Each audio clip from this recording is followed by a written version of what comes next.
कहानी की शुरुआत में हम इस कहानी के मेन लीड को देखते हैं जिसका नाम संगमिन होता है।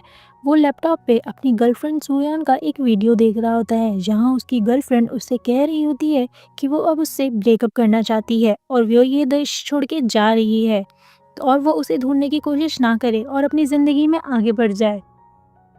वीडियो देखकर संगमिन बहुत ही ज़्यादा परेशान होता है पर वो कुछ नहीं कर पाता। आगे हम देखते हैं कि संगमिन एक बहुत ही बड़े वायलिन स्टूडियो में एज अ कलेक्टर काम करता है जहाँ पर वो लोगों को वायलिन बजाने में गाइड करता है। नेक्स्ट सीन में हम संगमिन को उसी स्टूडियो के सीईओ से मिलते हुए देखते हैं जो कि कोई और नहीं बल्कि उसके गर्लफ्रेंड की मदर होती है और वो दोनों आपस में उसी वीडियो को लेकर के बात कर रहे होते हैं। सुयोन की मदर कहती है कि मैं मेरी बेटी को अच्छे से जानती हूँ, ये बस उसका कुछ दिनों का नाटक है और वो कुछ ही दिनों में अपने आप वापस आ जाएगी।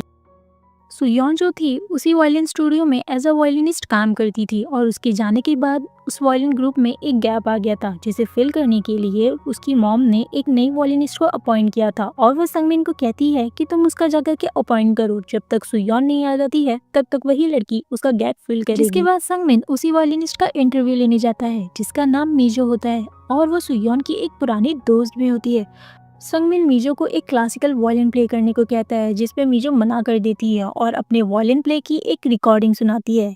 वो सुनने के बाद संगमिन बहुत ही ज़्यादा हैरान हो जाता है क्योंकि वो रिकॉर्डिंग काफ़ी ज़्यादा सैड और सिंपल सॉन्ग की थी, जिसे सुनने के बाद संगमिन उसे कहता है कि तुमने इतने सिंपल सॉन्ग क्यों चूज़ किया। जिसके बाद मीजो कहती है कि उसे सैड सॉन्ग बहुत ही ज़्यादा पसंद है और ये बोल करके वो वहाँ से चली जाती है, जिसे देख संगमिन बहुत ही ज़्यादा इम्प्रेस हो जाता है और वो दिन रात मीजो के उसी वायलिन प्ले की रिकॉर्डिंग को बार बार सुन रहा होता है क्योंकि उसे भी सैड सॉन्ग्स बहुत ही ज़्यादा पसंद है। जिसके बाद वो मीजो को स्टॉक भी करता है।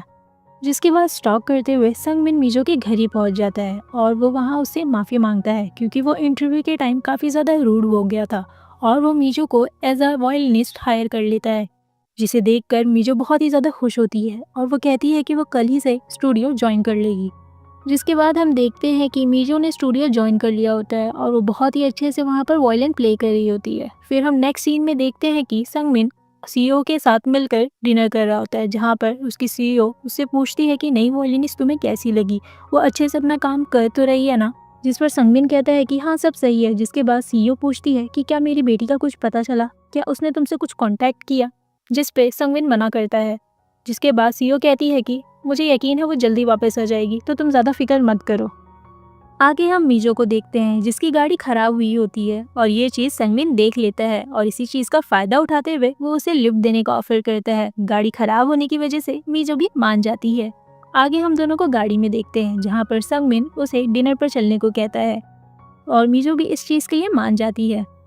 आगे हम दोनों को एक रेस्टोरेंट में देखते हैं जहाँ पर संगमिन मीट को ग्रिल कर रहा होता है और मीट को ग्रिल करते हुए वो बताता है कि उसके फादर भी एक रेस्टोरेंट में इसी तरह से मीट ग्रिल करने का काम करते थे। एक्चुअल में संगमिन एक बहुत ही ज़्यादा गरीब फैमिली से बिलोंग किया करता था। जिसके बाद मीजो भी बताती है कि जब वो छोटी थी तभी उसके पेरेंट्स की एक्सीडेंट में डेथ हो गई थी, तब से वो अकेली है और ऑर्फनाज में रह रही थी। पर 18+ होने के बाद ऑर्फनेज वालों ने भी उसे निकाल दिया, जिसके बाद से वो अकेले ही ज़िंदगी में स्ट्रगल कर रही है। और हम देख पाते हैं इन्हीं सब रीजनों की वजह से वो दोनों कहीं ना कहीं एक दूसरे से कनेक्टेड फील कर रहे होते हैं। आगे हम देखते हैं कि बारिश होने लगती है जिसकी वजह से वो लोग जल्दी से रेस्टोरेंट से चले जाते हैं। आगे मीजो गाड़ी में बैठने के बाद कहती है कि काश वो थोड़ा और ड्रिंक कर पाती। जिसके बाद हम देखते हैं कि संगमिन मीजो से बहुत ही ज़्यादा अट्रैक्टेड फील करता है जिसकी वजह से वो उसे अपने घर पर ड्रिंक करने को इनवाइट करता है। मीजो पहले तो थोड़ा हेसिटेट करती है पर बाद में मान जाती है। आगे हम दोनों को संगमिन के घर पर ड्रिंक करता हुआ देखते हैं। आगे संगमिन उसका हाथ पकड़कर उसे किस कर लेता है जिसके बाद सीन शिफ्ट होता है और हम उन दोनों को सोयोन के कमरे में देखते हैं जहां मिरर के सामने खड़ी होकर मीजो अपने आप को देख रही होती है। तभी वहां पर संगमिन आके उसे फिर से किस कर लेता है। जिसके बाद मीजो उसे रोकती है और कहती है कि मेरे दोस्त का कमरा है, मैं उसके कमरे में ये सब नहीं कर सकती हूँ। जिसके बाद भी संगमिन उसकी बातों को इग्नोर करके उसे फिर से किस करने लगता है। जिसके बाद मीजो उसे फिर से रोकती है और कहती है कि मुझे नहीं पता तुम ये क्यों कर रहे हो, पर मैं ये इसलिए कर रही हूँ क्योंकि मैं तुम्हें पसंद करती हूँ। इसके बाद वो दोनों वापस से किस करते हैं और वो लोग इंटीमेट भी हो जाते हैं। अगले दिन हम संगमिन को उसकी सीईओ के साथ देखते हैं। दोनों आपस में मिलकर बातें कर रहे होते हैं। तभी सीईओ बताती है कि उसकी बेटी सुयान ने कई दिनों से क्रेडिट कार्ड नहीं यूज़ किया है। मतलब जब से वो गायब हुई है तब से उसने अभी तक उसका क्रेडिट कार्ड नहीं यूज़ किया है, जिसकी वजह से अब सुयोन की मॉम को उसकी फ़िक्र हो रही है और उसे दाल में कुछ काला लग रहा है। तब संगमिन कहता है कि आप परेशान मत हो, ये सुयोन की कोई नई ट्रिक होगी हमें परेशान करने की, तो आप बेफिक्र हो जाओ, वो जल्दी वापस आ जाएगी। जिस पर सुयो भी मान जाती है। अगले सीन में हम संगमिन को देखते हैं, जिसके पास मीजो का एक मैसेज आया होता है। मैसेज में मीजो ने कहा होता है कि कल रात जो भी हुआ वो सब उसी की गलती थी और वो इन सब चीज़ों के लिए बहुत ही ज़्यादा शर्मिंदा है और इस गलती को सुधारने के लिए मैं अब आपसे नहीं मिलूंगी। ये मैसेज पढ़ के संगमिन बहुत ही ज़्यादा परेशान हो जाता है। वो नहीं चाहता था कि मीजो उससे दूर हो। आगे संगमिन अपने घर जाकर उसी मैसेजेस को बार बार पढ़ रहा होता है और फिर वो मीजो के पास कॉल करके एक पियानो के सामने बैठकर एक बहुत ही सैड म्यूजिक प्ले करने लगता है, जिसे मीजो भी कॉल पर सुन रही होती है। जिसे सुनते ही मीजो से रुका नहीं जाता और वो तुरंत ही संगमिन के पास भागी चली जाती है और वो मिलकर उसे हग करती है और कहती है कि इतना सब कुछ होने के बाद भी मैं तुमसे दूर नहीं रह सकती। जिसके बाद आगे हम देखते हैं कि वो लोग एक बार फिर से इंटीमेट होते हैं। तभी हम नोटिस करते हैं कि मीजो बार बार मिरर की तरफ देख रही होती है। सीन 6 महीने पहले शिफ्ट होता है और हम देखते हैं कि सुयोन और संगमिन यूएस से वापस सोल आए हैं। वहाँ एयरपोर्ट पे सुयोन किसी को देखकर जल्दी से कॉफी लाने के बहाने से संगमिन को वहाँ से भेज देती है। तभी हम देखते हैं कि सुयोन ने जिसे देखा था वो कोई और नहीं बल्कि मीजो थी। मीजो को देखकर सुयोन काफी ज्यादा इरिटेट होती है और कहती है कि तुम मेरे पीछे पीछे एयरपोर्ट पर भी आ गई। तुम्हें कहा था ना कि हमारी फ्रेंडशिप खत्म हो चुकी है, तो तुम अब दोबारा यहाँ पर मत आना। ये बोल करके वो संगमिन के साथ वहाँ से चली जाती है और मीजो ये देख करके काफी ज्यादा अपसेट होती है। आगे हम संगमिन और सुयोन को एक नए घर में शिफ्ट होते हुए देखते हैं और हमें पता चलता है कि ये घर सुयोन की पुरानी वायलिन टीचर का हुआ करता था। सुयोन को ये घर पहले बहुत ही ज्यादा क्रीपी लगता था, पर अब ये घर उसे बहुत ही अच्छा लगता है, जिसकी वजह से उसकी मॉम ने उसे ये घर गिफ्ट कर दिया है। और सुयोन की बातों से हमें पता लगता है कि वो जल्द ही संगमिन से शादी करना चाहती है। आगे हम देखते हैं कि नए घर में शिफ्ट होने की खुशी में सुयोन एक हाउस वार्मिंग पार्टी रखती है, जिसमें बहुत ही बड़े बड़े लोग आए होते हैं, जिसे देखकर संगमिन बहुत ही ज्यादा आउट ऑफ प्लेस फील करता है, जिसकी वजह से संगमिन किचन में जाकर काम करने लगता है। तभी वहाँ पर सुयोन की मॉम आती है और संगमिन से बातें करने लगती है और उनकी बातों से हमें पता चलता है कि सुयोन की मॉम बहुत ही ज्यादा रिच है और आज संगमिन जो कुछ भी है वो सब सुयोन की मॉम की वजह से है और इस चीज का नीचा दिखाना सुयोन की मॉम कभी नहीं छोड़ती, जिसकी वजह से संगमिन बहुत ही ज्यादा अपसेट और एम्बेरस फील करता है। पार्टी खत्म होने के बाद सुयोन संगमिन को किसी ट्रिप पे जाने के लिए मना रही होती है और उसे कहती है कि प्लीज तुम चलो, वैसे भी पैसे तो मॉम ही भरेगी। जिससे हमें पता चलता है कि सुयोन भी अपनी मॉम के पैसों पर कितनी ज्यादा डिपेंडेंट है और ये बात संगमिन को बिल्कुल भी अच्छी नहीं लगती है, पर वो कुछ भी नहीं कहता और इग्नोर करके वहाँ से चला जाता है। अगला सीन हम स्टूडियो का देखते हैं, जहाँ पर सुयोन भी होती है। सुयोन देखती है कि संगमिन के पास एक लड़की आकर उससे काफी ज्यादा मुस्कुराकर बात कर रही होती है।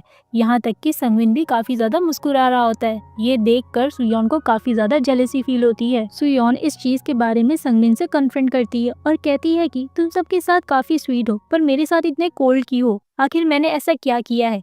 जिसके बाद संगमिन गुस्से से कह देता है कि तुम हमेशा अपनी माँ के पैसों को लेकर मुझे एम्बेरस फील कराती हो। कल भी पार्टी में तुमने मुझे बहुत ही ज्यादा एम्बेरस किया है और मैं इन सब चीजों से बहुत ही ज्यादा परेशान हो गया हूँ।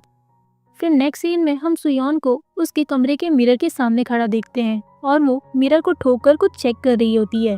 नेक्स्ट डे वो मीजो से मिलती है और एयरपोर्ट पे जो कुछ भी हुआ वो उसके लिए मीजो से माफी भी मांगती है। मीजो भी उसे माफ कर देती है, जिसके बाद सुयोन कहती है कि मुझे तुम्हारी एक हेल्प चाहिए। क्या तुम्हें याद है टीचर के घर में वो सीक्रेट रूम्स? जिसके बाद मीजो कहती है कि हाँ मुझे याद है। तभी सुयोन कहती है क्या तुम्हें ये भी याद है कि वहीं पर हमारी फर्स्ट किस हुई थी? तभी खुलता है एक ट्विस्ट। हमें पता चलता है कि सुयोन और मीजो का रिश्ता दोस्ती से कई ज्यादा था। मीजो सुयोन की सिर्फ फ्रेंड नहीं उसकी गर्लफ्रेंड हुआ करती थी। आगे सुयोन उससे पूछती है कि उस सीक्रेट रूम की चाबी तुम्हारे पास है ना, क्योंकि इस घर को रिनोवेट तुमने ही करवाया था। तो मीजो कहती है कि हाँ मेरे पास है, पर तुम अब इसका क्या करोगी? तब सुयोन कहती है कि वो संगमिन को उसकी कही हुई बातों का रिग्रेट दिलाना चाहती है। वो चाहती है कि संगमिन बहुत पछताए। जिसके बाद सुयोन मीजो को अपने घर लाती है और उससे वही सीक्रेट रूम खुलवाती है। हम देख पाते हैं कि उस सीक्रेट रूम में हैंडकफ्स होते हैं। तभी सीन फ्लैशबैक में जाता है, जहां हम यंग मीजो और यंग सुयोन को देखते हैं।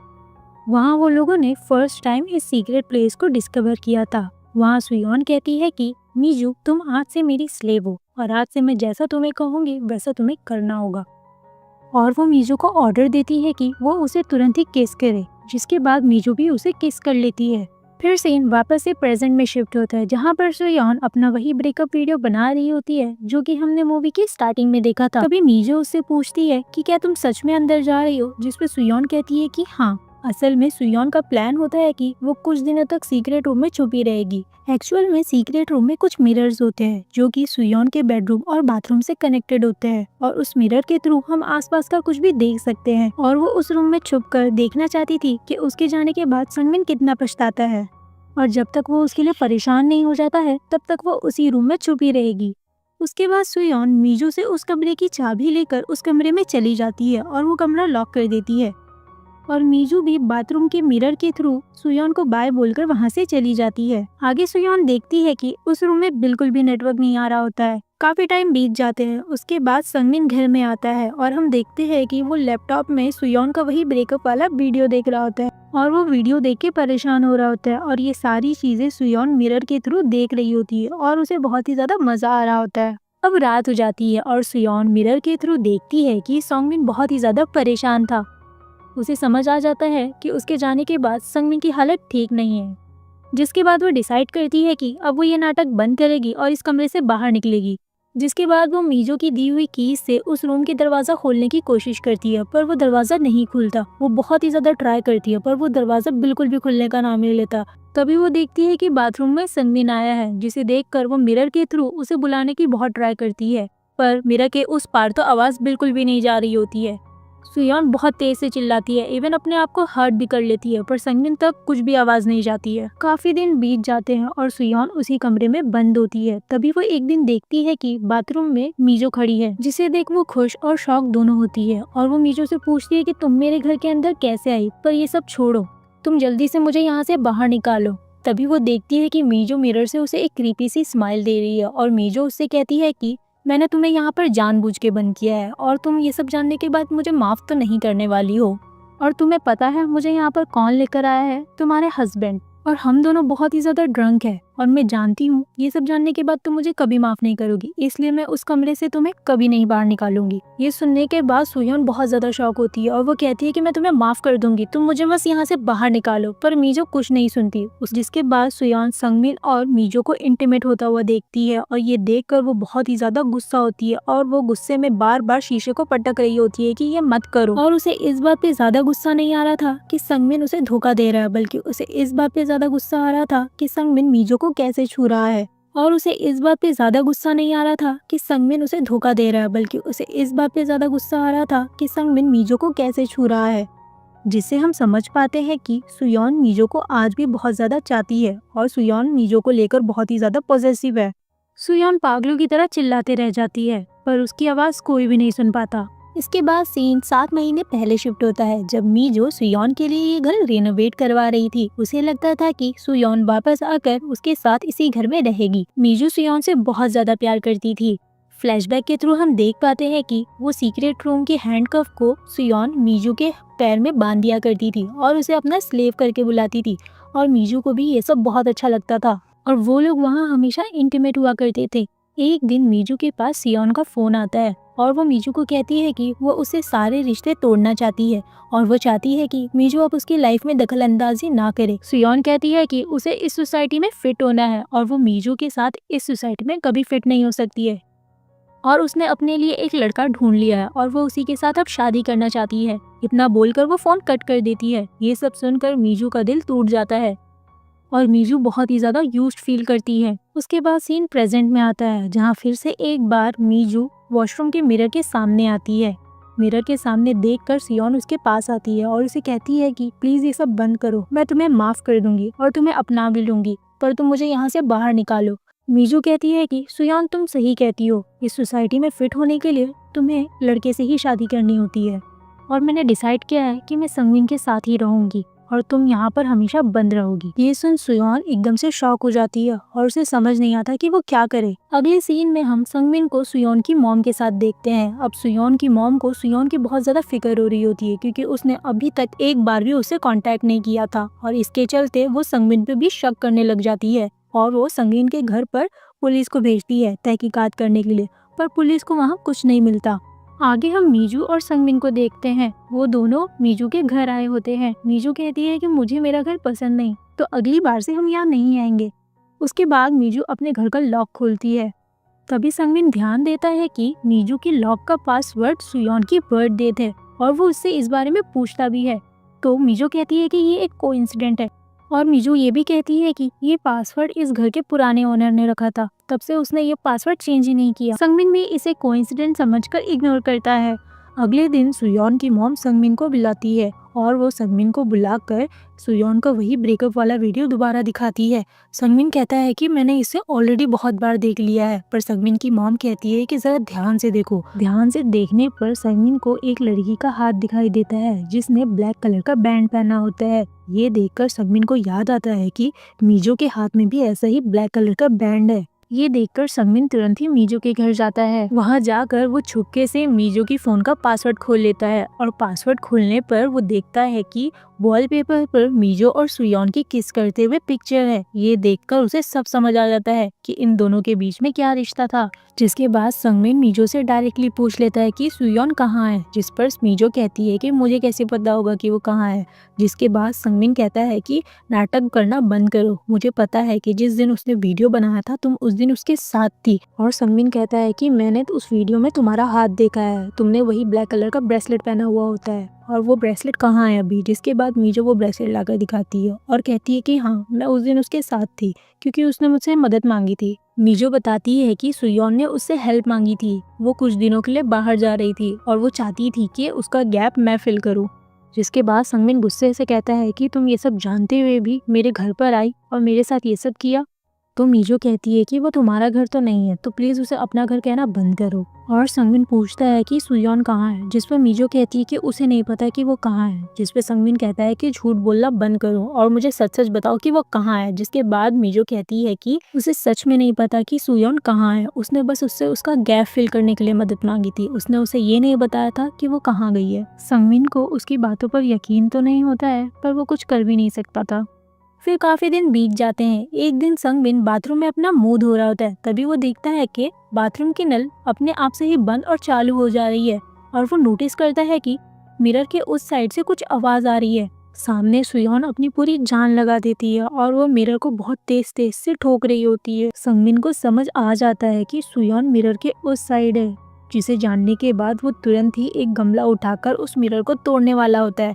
सुयोन को भी लगता है कि फाइनली अब वो बाहर आ पाएगी, लेकिन वो बीच में ही रुक जाता है, जिसे देख के हम सब शॉक हो जाते हैं। सुयोन भी उस साइड से चिल्लाने लगती है कि क्यों क्यों नहीं तोड़ा तुमने, तुम जल्दी से मुझे बाहर निकालो। तभी संगमिन कहता है कि अगर तुम वहां पर हो तो तुम सब जानती होगी कि मैंने क्या किया, मेरे और मीजो के बीच क्या हुआ, क्या तुम निकलने के बाद मुझे माफ करोगी। जिसे सुनकर सुयोन रो रो कर कहती है कि मुझे ये सब से फर्क नहीं पड़ता, तुम बस मुझे यहाँ से कैसे भी बाहर निकालो। पर संगमिन कहता है कि नहीं, तुम मुझे माफ नहीं करोगी, तुम और तुम्हारी मॉम मिलकर मुझे बर्बाद कर देंगे। और ये कहकर वो वहाँ से चला जाता है और सुयोन वहाँ से रोती रह जाती है कि प्लीज मत जाओ, मुझे बाहर निकालो। पर संगमिन कुछ नहीं करता।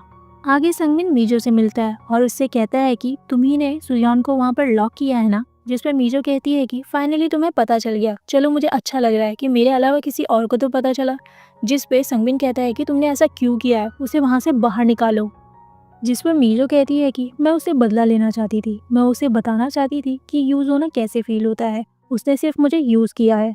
और मीजो कहती है कि तुम्हें उसे बाहर निकालना है तो निकालो, पर मैं उसे बाहर नहीं निकालूंगी। और तुम्हें पता है ना, अगर तुमने उसे बाहर निकाला तो हम दोनों ही डूब जाएंगे, वो हम दोनों को ही पुलिस के हवाले कर देगी और तुम सब कुछ अपना खो बैठोगे। और ये भी कहती है कि जब तुम्हें पता चल ही गया था कि वो वहाँ अंदर है, तो तुमने उसे तुरंत ही क्यों नहीं निकाला। क्यों? क्योंकि तुम्हें भी तो डर था ना कि वो तुम्हें पुलिस के हवाले कर देगी। संगमिन कुछ कहता तो नहीं है, पर वो भी इस चीज से एग्री करता था कि अगर सुयोन बाहर आ जाएगी तो उसने आज तक जो भी बनाया है वो सब कुछ उसके हाथ से चला जाएगा। आगे संगमिन सुयोन से मिरर के थ्रू बात करता है और बताता है कि तुम लोग मुझे कितना भी नीचा गिरा लो, तुम्हारी मदर अपने पैसे का रुआब दिखाकर मुझे कितना ही एम्बेरस क्यों ना करा ले, पर मैं आज जो कुछ भी हूँ वो सब उन्हीं की वजह से हूँ। और अगर तुम बाहर आई तो तुम उन्हें सब बता दोगी, जिससे जो भी मेरे पास है वो सब छीन जाएगा। और संगमिन सुयोन से माफी भी मांगता है और ये सारी चीजें सुयोन मिरर के थ्रू सुन रही होती है। कुछ दिनों बाद संगमिन के फोन पर सुयोन के नंबर से मैसेज आता है और वैसा ही मैसेज सेम मीजो के पास आता है। दोनों मैसेज देके बहुत ही ज्यादा शॉक हो जाते हैं। दोनों बहुत ही ज्यादा डर जाते हैं। उन्हें लगता है कि सुयोन शायद से बाहर आ गई है। आगे दोनों मिलते हैं और दोनों मिलकर एक दूसरे पर ब्लेम करने लग जाते हैं कि ये सब तुम्हारी वजह से हो। संगमिन मीजो को कहता है कि तुम एक क्रिमिनल हो, तुमने उसे वहाँ पर लॉक किया है, जिसपे मीजो उसे ब्लेम करती है कि तुम तो जानते थे तो तुमने क्यों नहीं निकाला। तभी मीजो बताती है कि उस रूम की कीज अभी भी मेरे पास है और उस रूम को बिना कीज के नहीं खोला जा सकता है, तो तुम थोड़ी देर शांत हो और कुछ भी मत करो, देखते हैं कि क्या होता है। पर संगमिन उसकी एक बात नहीं मानता और उसने ठान लिया होता है कि वो सुयोन को अब उस कमरे से बाहर निकालेगा और पुलिस के पास जाकर खुद से ही सब कन्फेस कर देगा। दूसरी तरफ हम देखते हैं कि सुयोन की मॉम के पास आकर स्टूडियो की मैनेजर बताती है कि संगमिन और मीजो दोनों ही आज एब्सेंट है, जिसे सुनकर सुयोन की मॉम शॉक हो जाती है। असल में सुयोन के नंबर से जो मैसेज संगमिन और मीजो के पास गया था वो सुयोन की मॉम ने भेजा था, क्योंकि उन्हें उन दोनों पर ही शक था। और ये देखकर कि दोनों का मैसेज मिलने के बाद गायब होना, उनका शक और भी ज्यादा बढ़ जाता है। आगे हम देखते हैं कि संगमिन मीजो को अपने घर लाया होता है ताकि वो दरवाजा खोल दे, पर मीजो इसके लिए बहुत मना करती है, पर संगमिन नहीं मानता और उससे वो दरवाजा खोल लेता है। दरवाजा खोलने के बाद संगमिन अंदर जाता है और देखता है कि सुयोन अनकॉन्शियस है, जिसे देखकर मीजो सुयोन के पास जाती है और उसे उठाने की बहुत ट्राई करती है, पर सुयोन नहीं उठती है। तभी अचानक से सुयोन उठकर मीजो का गला दबाने लगती है, पर मीजो किसी तरह से अपने आप को छुड़ा लेती है और संगमिन के पास जाकर कहती है कि देखा, ये पागल हो चुकी है, अभी हम दोनों को बर्बाद कर देगी, चलो इसे यहीं बंद करके हम यहाँ से चले जाते हैं। पर संगमिन उसकी एक नहीं सुनता, पर मीजो नहीं मानती, जिसके बाद संगमिन उसे धक्का दे देता है, जिससे मीजो के सर पर चोट आ जाती है। संगमिन सुयोन के पास जाकर उसे कमरे से बाहर ले आता है और सुयोन को बेड पर बिठाकर कहता है कि तुम यहाँ पर आराम करो, मैं जा रहा हूँ पुलिस के पास सब कन्फेस करने। पर सुयोन उसे रोकती है और कहती है कि तुम्हें ऐसा करने की कोई जरूरत नहीं है। वो कहती है कि उसे भूख लगी है, तो जाओ मेरे लिए खाना लेकर आओ। संगमिन भी वैसे ही करता है। आगे सुयोन अपने वॉशरूम के मिरर के सामने जाकर मीजो से बात करती है और कहती है कि तुमने जो मेरे साथ किया है उसका भुगतान तो तुम्हें देना ही पड़ेगा, और अब से तुम वहाँ अंदर कैद रहोगी और तुम्हें कोई भी बाहर नहीं निकालेगा। मीजो बस ये देखती रह जाती है। उसके बाद काफी दिन बीत जाते हैं और हम देखते हैं कि सब कुछ अब नॉर्मल हो चुका है। संगमिन और सुयोन भी अब पहले जैसे नॉर्मल रहने लगे हैं। हम देखते हैं कि संगमिन सुबह गोल्फ खेलने जाता है। उसके जाने के बाद मीजो उसी सीक्रेट रूम को खोलती है और हम देखते हैं कि वो कमरा बहुत ही बदल चुका है और मीजो वहाँ पर हैंडकफ होती है। उन दोनों को ही अब पता चल चुका है कि सोसाइटी उन्हें कभी नहीं अपनाएगी, जिसकी वजह से वो दोनों अब उसी कमरे में मिला करते हैं और साथ ही इंटीमेट होते हैं और दोनों इसी तरह बहुत ही खुश हैं। इसी के साथ ये कहानी यहीं पर खत्म होती है। अगर आपको मेरी एक्सप्लेनेशन अच्छी लगी हो तो प्लीज़ इस चैनल को सब्सक्राइब और वीडियो को लाइक ज़रूर करें। Thank you.